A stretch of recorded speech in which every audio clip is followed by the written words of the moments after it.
Hi friends, welcome to one minute happy thoughts. మీ అందరి కోసం ఈ అద్భుతమైన జ్ఞానాన్ని మనం గుర్తు చేసుకుందాం. మనం ఏదైతే నమ్ముతామో అదే మన పట్ల వాస్తవం అవుతుంది.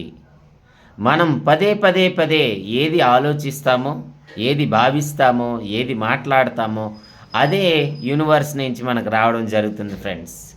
సో మనం ఐశ్వర్యవంతులము, మనం శక్తివంతులము, మనం సరి అయినటువంటి జ్ఞానవంతులను నమ్ముతున్నామా? ఎస్, మనం దేన్నైనా సరే మనం చేయగలము, అది సాధించగలము, మనం తెల్లపెట్టింది విజయం చేయగలుగుతుందని నమ్ముతున్నామా? సో డబ్బులు అనేవి సులభంగా వస్తున్నాయి, మేనేజ్ చేయగలుగుతున్నామని నమ్ముతున్నామా? మన పట్ల మనం ఏం నమ్ముతున్నాం? మంచి భావన నమ్మడం అనేది స్టార్ట్ చేయాలి friends. So thank you my dear friends, మీ అందరూ చక్కగా విన్నందుకు మీకు వరం లభించుగాక. Thank you.